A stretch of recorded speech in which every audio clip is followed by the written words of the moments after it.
The chamber was never fully quiet, not with 47 species breathing in it, but on the night the Vorkai consumed the fourth world, something heavy fell over the Galactic Coalition's emergency session and nobody moved to lift it. Every delegate in that hall knew what the 4 red marks on the tactical display meant.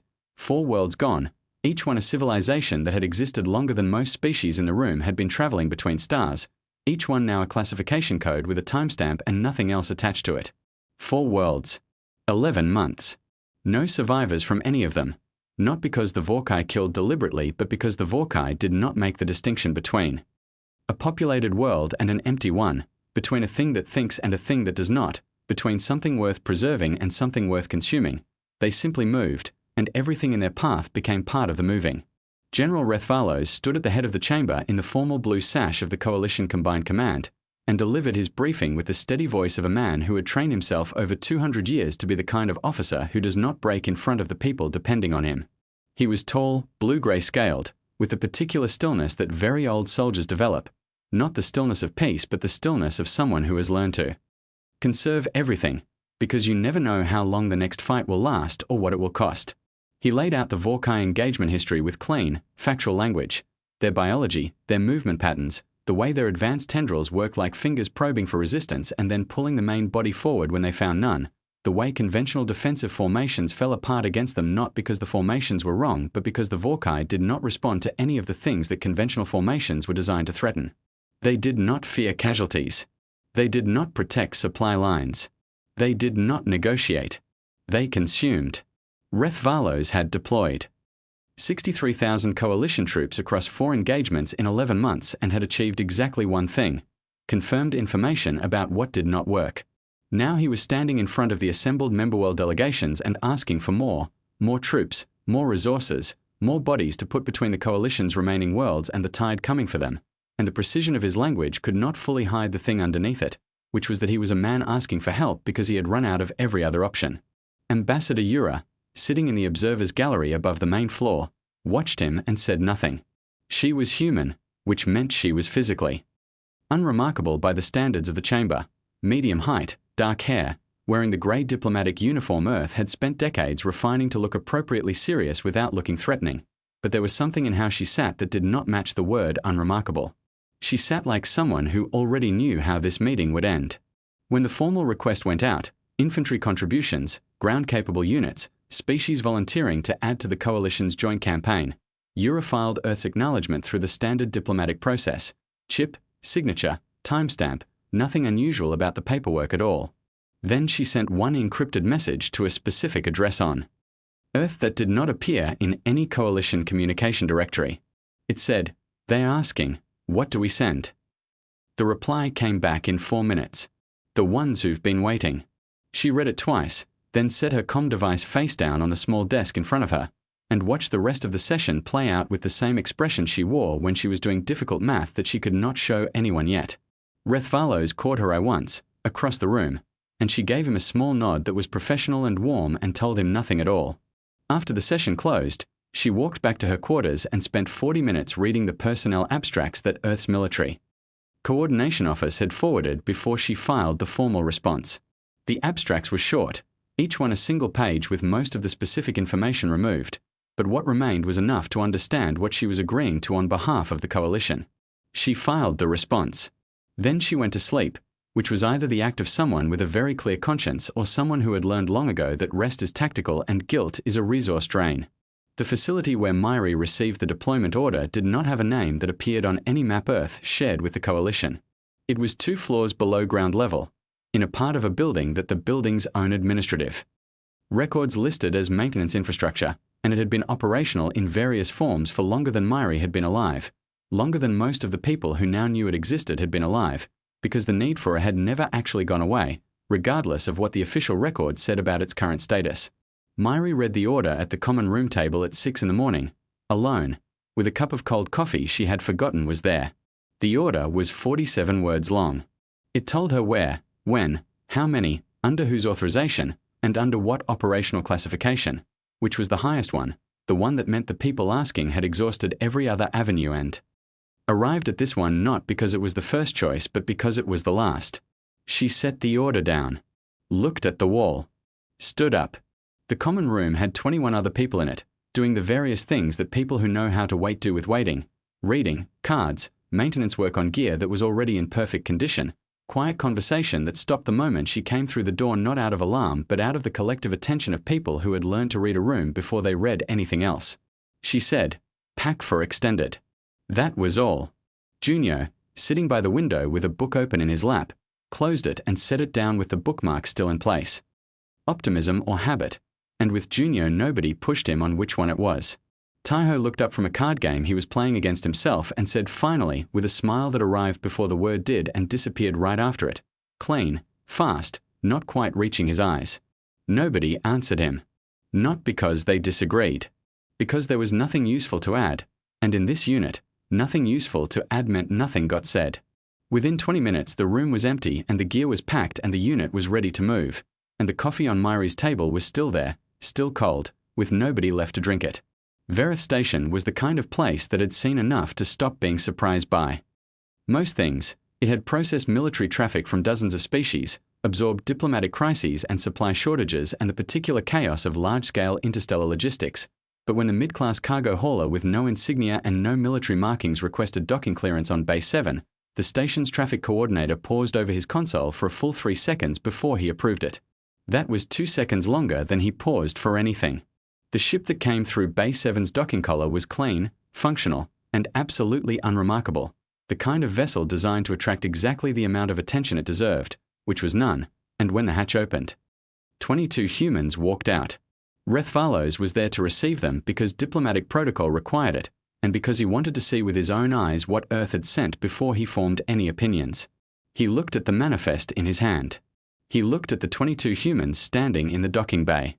He looked back at the manifest. "This is the full contribution," he said. Ambassador Yura, standing at his left shoulder. "Yes. Ambassador, the engagement scale I specified, the parameters of the Vorkai campaign, this would typically require." "I know what it typically requires," Yura said. She said it without impatience, which somehow made it land harder than impatience would have. The 22 did not stand in formation, which was the first thing Rethvalos noticed. They stood the way people stand when formation is something they understand so thoroughly that they no longer need to perform it, loose and arranged by some logic he could not immediately read, and they were watching the station with the focused, cataloguing attention of people who were not seeing a reception hall but a floor plan. They wore no unit patches. Their gear was old in a specific way, not deteriorated, not neglected, but shaped to them, worn into the exact angles and pressure points of the people carrying it, the kind of fit that takes years to achieve and means the person and the equipment have been through enough together that they stopped being two separate things. Rethvalos walked the line because protocol required it and because he was a general and generals look at the troops they are given. The man at the center of the group, Junio, the unit's nominal lead, in his 40s, with a scar that ran from his jaw to his collarbone and the calm of someone who had been the steadiest person in a lot of very unsteady rooms, shook his hand with exactly the right grip, firm without being territorial, professional without being stiff. "General," Junio said. "Commander," Rethvalos answered, because he had to call him something and the man carried himself like one even without any rank. Insignia to confirm it. Further down the line, a woman named Soa was looking at the structural support columns of the station with the expression of someone evaluating a menu. Not threatening, not aggressive, just measuring, reaching a conclusion she kept entirely to herself.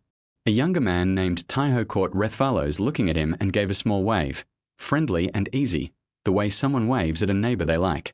The coalition delegates behind Rethvalos waved back out of reflex, then looked at each other, and quietly stopped. The briefing room was the largest one on Verith Station, requisitioned for the occasion, with a long table and tactical displays on all four walls, the kind of room designed to make the scale of a problem feel appropriately serious. Rethvalos gave the Vorkai briefing. He had given it 11 times to 11 different groups and it had landed the same way every time.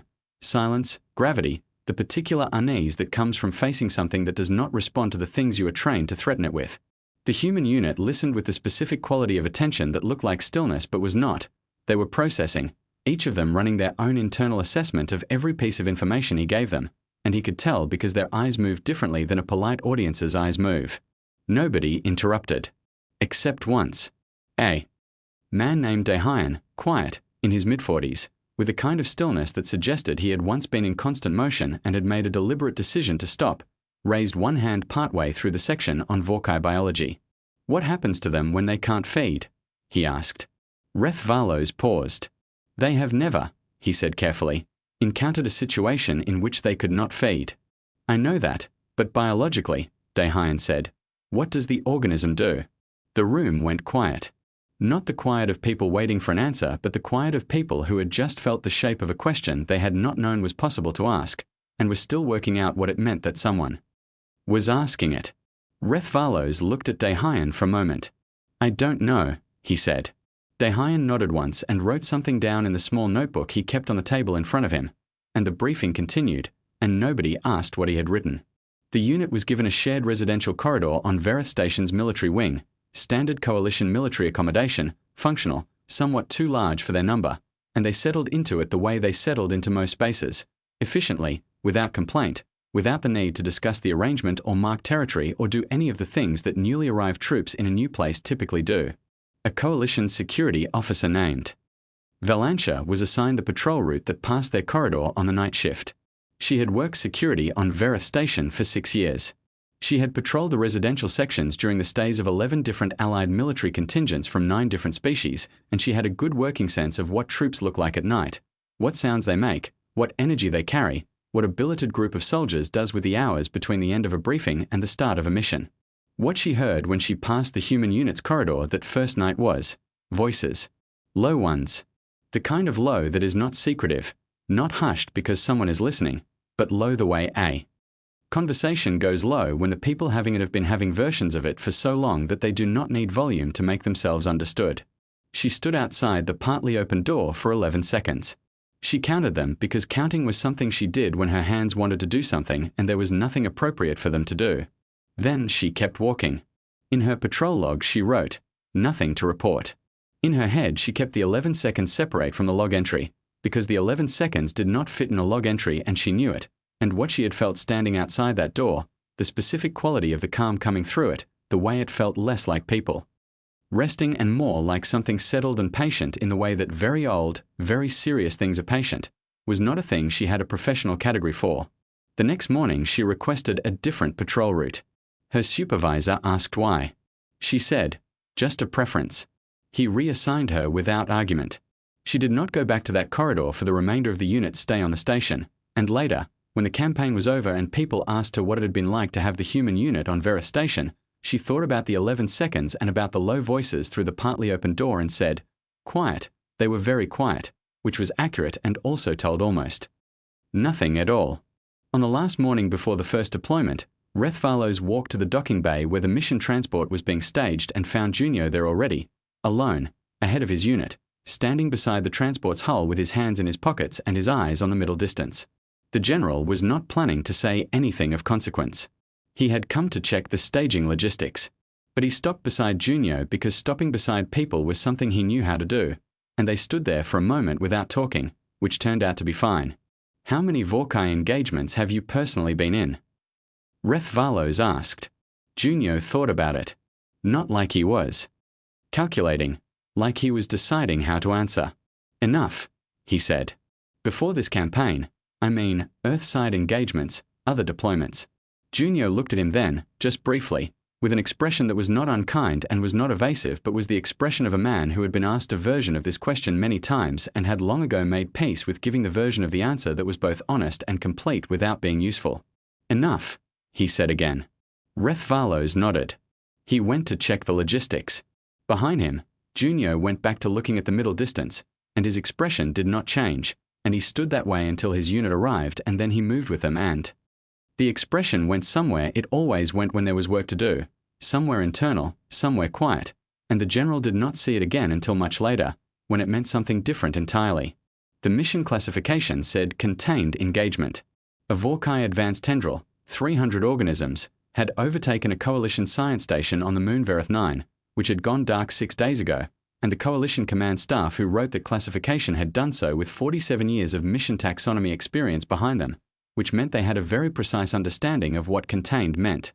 What they did not have was a precise understanding of what 300 Vorkai in an enclosed structure actually looked like from the inside. Reth Valos assigned 2 coalition platoons to the reclamation, 80 soldiers, standard loadout, established Vorkai engagement protocols that had been field-tested and refined through 11 months of failing to stop the Vorkai from consuming 4 worlds. He offered the human unit a support role, rear security, extraction staging, the kind of position that kept them involved without putting them at the point of the operation. Junio listened to the entire assignment without moving, without interrupting, without any of the small physical signals that most people give when they are processing something and preparing to respond to it. Then he said, "We'll take point." It was not a question. It was not negotiable. The way he said it left no comfortable space for Rethvalos to say no, which Rethvalos recognized as a deliberate technique and was quietly annoyed to find himself respecting. "The tendril is 300 organisms in a pressurized structure," Rethvalos said. "Your unit is 22 people." "Yes," Junio said. There was a pause. "Very well," Rethvalos said. The coalition platoons went in first because protocol required a primary force to establish entry, and then the human unit went in behind them and immediately stopped being behind them. The tactical feed in the command post showed it in real time. The 2 platoons moving in tight formation, textbook Vorkai engagement posture, shield line forward, range support staged at choke points, every soldier doing exactly what their training had prepared them to do, and the human unit moving in a completely different way that Rethvalos' senior tactical officer described as fragmented before he told her to keep watching and stop categorizing. They did not move like a unit. They moved like a conversation, different parts of them doing different things at the same time in a way that did not make sense as individual pieces but made a kind of sense as a whole that Rethvalos' brain kept reaching for and kept falling just short of. Grasping. Myri and 4 others went directly into the section of the station with the highest Vorkai concentration, not around it, not flanking it, directly into it, and the feed from their positions was noise and contact and close engagement for 4 solid minutes before anything that looked like a pattern emerged from it. What emerged was this. They were not trying to clear the Vorkai. They were learning them. Every push was a test, pressure here, noise there, withdrawal at a specific speed and then a different withdrawal at a different speed. And the Vorkai responded to each test the way they always responded to contact, which was by moving toward it, and each time they moved toward it the humans were already somewhere else, having already gotten what they came for. Rethvalos watched the feed and felt the slow, specific discomfort of watching someone do something he did not have the frame of reference to evaluate correctly. He had been a military commander for 200 years. He could read most engagements the way most people read simple text, immediately, automatically, without needing to work at it. He could not read this one. Soa took a hit in the 3rd minute. A Vorkai appendage caught her across the left side, enough force that the tactical feed registered her movement pattern breaking for 2 full seconds before it resumed. She made one sound, a short, controlled exhale that the comm picked up, and then she kept moving. No request for medical assistance. No change in pace. No deviation from the pattern she had been running before the hit. Junio's voice on the comm. Soa. Her voice back, same level, same pace, moving. That was the full exchange. 2 coalition soldiers monitoring the same comm channel heard it and said nothing to each other, but Rethvalos saw them through the command post feed, saw them look at each other with the particular expression of people who have just heard something that has forced them to quietly revise a category they thought they understood. They did not say anything out loud. There was nothing to say. The Vorkai tendril retreated in the 18th minute. Not destroyed, retreated, which in 11 months of coalition engagement had never happened once, which was a data point so far outside established parameters that the tactical officer monitoring the retreat signal spent 40 seconds confirming the reading 4 different ways before she said anything out loud. "They're pulling back," she said. "All of them?" Rethvalos asked. "The whole tendril. They're moving toward the exterior access points. They're leaving the station." The station was reclaimed in 22 minutes. 14 survivors were extracted. Researchers who had been sealed in a secondary compartment for 6 days, surviving on emergency rations, who came out blinking and unsteady into the arms of coalition medics, still alive in the way that people are alive when alive is the only thing they have managed to hold on to. In the debrief that followed, a coalition xenobiologist named Aroth pulled Rethvalos aside with hands that were not fully steady and showed him the Vorkai biosignal data from the engagement, the chemical and electromagnetic signals the tendril had been broadcasting during and after contact with the human unit. She pulled up one specific pattern. It appeared in the 14th minute and intensified steadily through the retreat. "This signal," she said, "is a consumption assessment negative." Rethvalos looked at it. Meaning. meaning the Vorkai biological system assessed the humans as non-viable for consumption and issued the retreat on that basis, not because they were losing in any conventional military sense, but because their organisms could not categorize what they were dealing with correctly. She paused. They have never broadcast this signal before, not in any engagement in the historical record, because they have never encountered an organism they could not categorize. Reth Valos stood with that. Put it in the classified report, he said. Top tier, Coalition Command eyes only. Yes, General. She left. He stayed where he was for a moment longer, in the corridor outside the debrief room, with the ventilation system cycling quietly above him and the clean, sterile smell of a station that had been built to process very large problems very efficiently. And he thought about what it meant that the Vorkai had retreated not because they were beaten, but because they did not know what to call the thing they were fighting. Then he went into the debrief room. Junio was in the far corner, not sitting, standing with his back partially to the wall in the way he always stood in rooms he had not yet fully mapped, and he was checking Soa's left side where the hit had landed, not in a medical way exactly, more in the way of someone checking on a person when words are unnecessary and touch says the thing words would only approximate. Soa was saying something low and sharp that Rethvalos could not hear from the doorway. Whatever it was, it moved something in Junio's face, not a full smile, not quite, but the edge of one, the shape of one arriving and then being set aside for later. Rethvalos stood in the doorway. He had come in with the intention of saying something to Junio, something about the engagement, the retreat, the data, what it all meant taken together, but standing there watching the unit move around each other with the easy, quiet familiarity of people who had been making sure each other survived for a very long time, he found that the thing he had meant to say did not fit any of the containers he had for saying things. He went back to his office. He sat alone with the data. The Vorkai had retreated because they could not categorize the humans. Rethvalos was beginning to understand how they felt. 3 months into the Vorkai campaign, the tactical map in Coalition Command's main operations center was showing something it had not shown in 11 months of war: space. Empty space where Vorkai advance formations had been, not consumed space, not contested space, but genuinely clear space, sectors that the Vorkai had moved away from and had not returned to, a pattern spreading outward from the engagement zones like rings on water. Moving in the wrong direction. The Coalition's senior analysts were calling it a strategic shift in enemy positioning. They were writing reports about it. They were presenting the reports in briefings with charts and projections and the careful, authoritative language of people who have found a name for something and are relieved to have it. Rethvalos read the reports. He did not say what he thought the pattern actually was. The human unit had spent 3 months doing things that did not appear neatly in any after-action report. They operated in pieces, 2 here, 4 there, rotating constantly, never committing to a fixed position long enough for the Vorkai to build a response pattern around them, and the sum of all those fragmented engagements was a kind of sustained pressure on the Vorkai's biological decision-making that the Coalition's best analysts were struggling to map because it did not look like military pressure from the outside. It looked, to Aroth, who had been quietly studying the signal data from every engagement the human unit had been part of, like a conversation. Not a friendly one. A conversation conducted in a language the Vorkai had never encountered before because nothing had ever spoken it to them.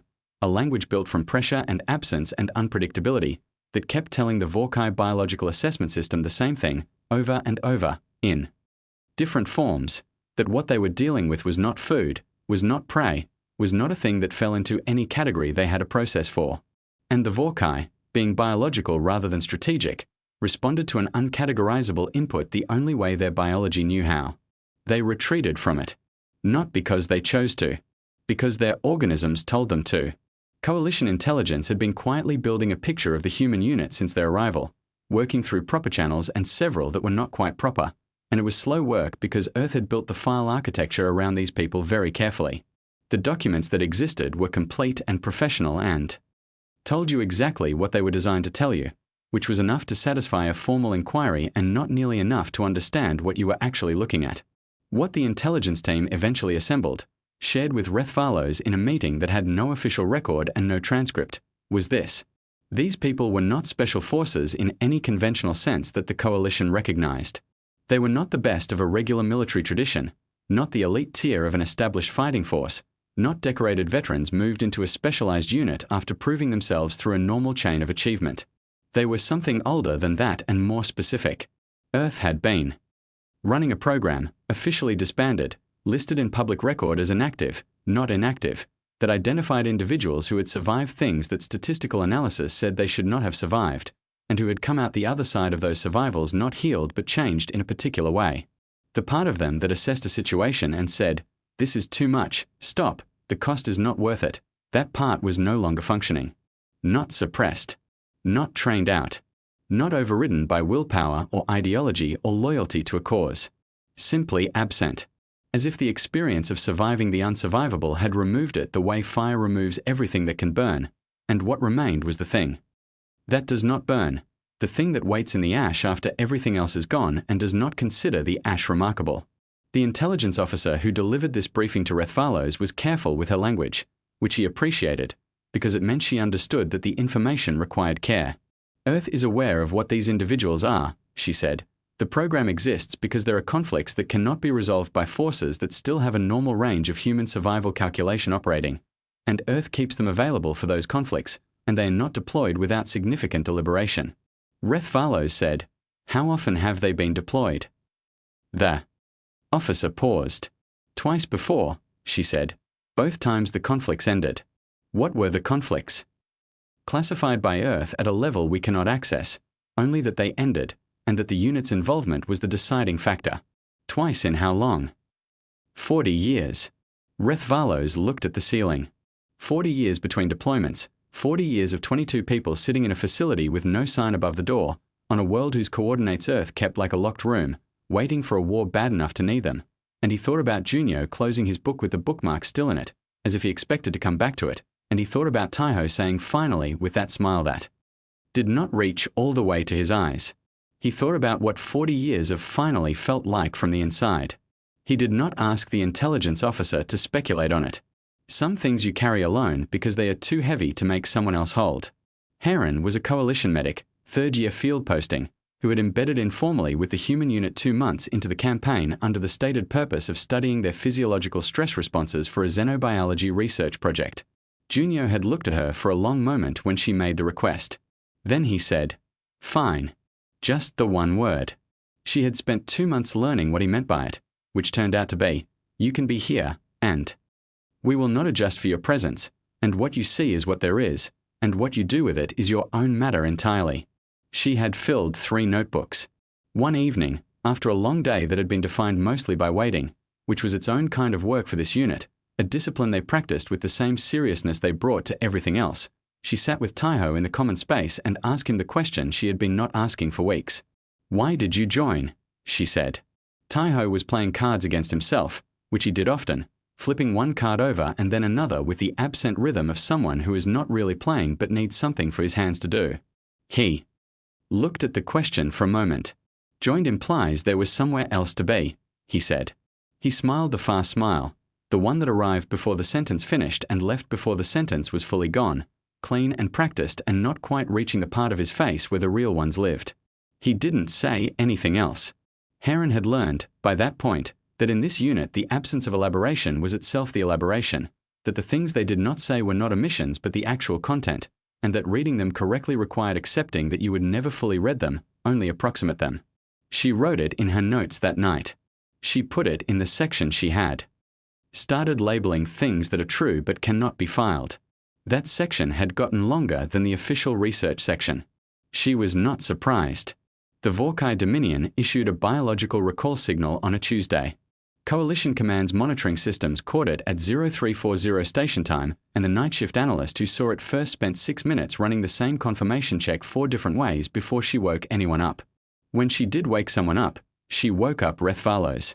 He came to the operations center in the clothes he had been sleeping in and stood in front of the tactical map and watched it update. Sector by sector, the Vorkai advance formations pulling back from the furthest positions, the forward tendrils retreating toward core territory, the whole vast biological machine reversing direction for the first time in the recorded history of any species that had ever encountered it. "All fronts," he said. "All fronts, General." The room was quiet in the way that rooms go quiet when something happens that nobody has a prepared response for. Not the quiet of shock, not the quiet of celebration, but the quiet of people standing inside a fact too large for the moment to hold. Rethvalos stood there for a while. He thought about Ambassador Yura and the question she had asked months ago, in the observer's gallery, before any of this. did the Coalition have a preference on? Which designation Earth should send? He had not understood the question then. He understood it now. She had been asking, as diplomatically as she knew how, whether the Coalition was sure, whether they had thought about what saying yes meant, and what it would cost the thing they were saying yes to, and whether they were prepared for what they were asking for. He had not been prepared. He went to find Junio.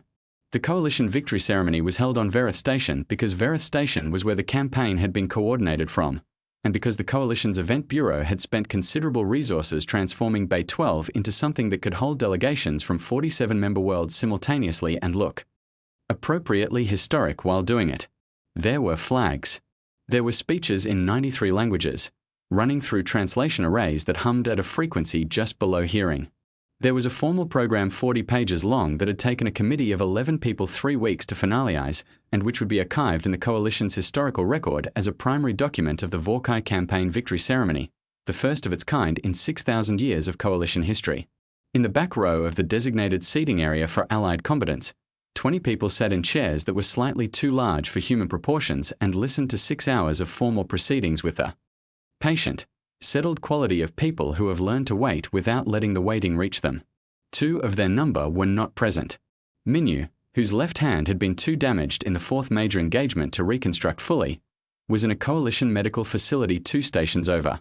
A second member whose name did not appear in any official casualty record, because their involvement in the campaign did not appear in any official record at all, was simply not there, and nobody in the unit referenced the absence out loud, not during the ceremony, not after it, not in any conversation that anyone outside the unit was present for. The 20 who were present clapped at the correct moments. They did not fidget. Rethvalos gave a speech about unity and collective strength and the enduring power of species working across their differences toward a common purpose, and he believed what he said. He had been writing it for weeks, and in it he had found language for things he had been feeling since the night the Vorkai retreated that he had not been able to name before. He did not find language for the specific thing he felt about the 20 people in the back row. When the formal portion of the ceremony concluded and the room became the looser, louder thing that follows formal proceedings everywhere in the galaxy, drinks, introductions, the careful social machinery of 47 species trying to be warm toward each other, Rethvalos made his way to the section where the human unit had been seated and found most of them already dispersed, talking to Coalition delegates with the calibrated friendliness of people who are very good at being in a room without belonging to it. Junio was standing near the wall with a glass of something he was not drinking, looking at the medal in his other hand. The Coalition's Medal of Allied Service, engraved with all 47 member world seals, presented at the podium 2 hours ago with the full weight of Coalition ceremony behind it, lay flat in his palm, and he was looking at it the way someone looks at a thing that has been placed in the wrong category. Rethvalos stopped beside him. "How are your people?" he asked, the real question, not the ceremonial version. Junio looked up. Minyu's hand. "They're saying 70% function is possible with time and work," he said. "Soa's medical suspension is 4 months and she's already filing the appeals. She'll win the 3rd one, she always does." He paused. "Taiho is the same." Rethvalos nodded. He knew what the same meant by now, the smile that arrives too fast and leaves too clean, the laugh that is technically real and technically not, the young man who had said finally when the deployment order came and who would say it again the next time. Because for Taiho there would always be a next time, and he had made his peace with that fact somewhere far back before Rethvalos had ever met him. "And you?" Rethvalos asked. Junio looked back at the medal. "Ready to go home," he said. Heron found Myri on the outer observation deck an hour before the human unit's transport was scheduled to depart. She had not exactly been looking for her, but she had not exactly not been looking either, which was a distinction she had gotten comfortable with over 3 months of being around people for whom most of the important things lived in that same kind of gap. Myri was standing at the viewport looking at the starfield with the specific, complete attention she gave to most things, not dreaming, not drifting, just looking at something the way she did everything, with her whole attention and nothing left over. Heron sat down on the bench beside the viewport. The station rotated incrementally the way large stations do, and the stars moved very slowly outside the glass, and neither of them said anything for a while, which was fine. "Are you afraid of anything?" Heron asked. She had been building toward that question for 90 days. Myri did not answer immediately. "Yeah," she said, after a moment. "What?" "Going back and finding out the world got smaller while I was gone." Heron sat with that. She thought about writing it down. She decided not to. Some things belonged in the category of things you carry rather than things you file, true in a way that is too specific to be useful as data and too important to leave out of the picture. And the gap between those two things was, she was still learning, where most of what actually mattered lived. They stayed at the viewport until the boarding call came through the station comm. Myri left without hurry, without ceremony, without looking back at the stars. Heron stayed a few minutes longer. She looked at the stars instead. The transport left at 0600. Rethvalos was at the docking bay because he had arranged to be there, and because in 200 years of military service he had learned that showing up for a thing matters more than anything you say at the thing you show up for. He stood at the dock as the unit boarded, watched each of them pass through the hatch with the same absence of ceremony they had arrived with 3 months ago, no formation, no ritual, just people moving efficiently toward the next thing. And he did not try to stop any of them with words because he had learned, over the past 3 months, that this unit specifically did not need words wrapped around the things that were already understood. Junio was last. He stopped at the hatch, turned back, looked at Rethvalos with the expression of a man who has something to say and is deciding how much of it belongs out loud.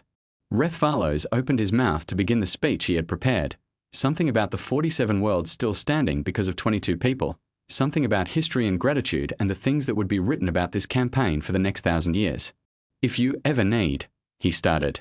Don't, Junio said. Not hard. Not unkind. Just final, the way a door is final. If it comes to us again, Junio said, it means you went through every other option first, so don't let it come to us again. He went through the hatch. It closed. The dock processed the departure clearance in the standard automated sequence, and the transport detached from Verith Station with the clean mechanical efficiency of a thing doing what it was built to do, and then it was moving, and then the station's traffic system cleared it from the local grid, and then it was gone. Rethvalos stood at the empty dock for a long time. He thought about Junio's book on the table back in that facility with no sign above the door, the bookmark still in it, the coffee cold beside it, and he thought about the 40 years between deployments, and the 2 conflicts before this one that had ended, and the 22 people who had waited in that facility specifically and patiently for a war bad enough to need them. He thought about what it cost to be the kind of person the galaxy calls when it runs out of everything else. He thought about what it means that they came anyway. He thought about Taiho saying finally. He thought about Myri at the viewport looking at the stars, afraid not of the war, not of the Vorkai, not of any of the things that had kept every other soldier in the campaign awake at night, but afraid of something quieter and harder and more permanent than any of that. He stayed at the dock until the departure log cleared the transport from the station's registry. Then he went back to his office and started writing the report he had been putting off for 3 months, the true one, the complete one, the one that would go into the highest classification tier and stay there for 100 years because the galaxy was not ready to read it yet and might not be ready in 100 years either. He started it the way he started everything, with the facts. The facts were these. The Galactic Coalition had asked for troops. Earth had sent 22 people. The Vorkai Dominion had retreated on all fronts for the first time in their biological history. And the 22 had gone home as quietly as they came, back to a facility with no sign above the door, back to a table with a book and a bookmark still in place, back to the waiting that was the other half of what they were. He wrote for a long time. When he finished, he read it back once, from the beginning. Then he sealed it at the highest classification level the coalition system allowed and added one line at the bottom that was not standard report language and would probably be flagged by the Archival Review Committee, and that he decided to leave in anyway because it was the truest thing in the document. It said, "Do not ask again unless you have no other choice, and if you have no other choice, understand what you are asking, and be grateful that they will say yes." He sealed the file. He went to sleep. Outside the station, very far away and getting farther, a transport with no insignia moved through open space in the direction of a world whose coordinates did not appear on any coalition map. On that transport, in a common room that smelled like recycled air and old coffee, a man named Junio had found a book in his bag and was reading it from the page where the bookmark was. Around him, his people were doing the various things they did with waiting. The stars moved outside the viewport. Nobody said anything. There was nothing useful to say. There was only the moving, and the waiting, and the knowing that it would come again someday, and that when it did, they would still be there, with the bookmark still in the book and the coffee going cold on the table and the word finally already sitting quiet in the back of someone's throat, patient as the thing that does not burn.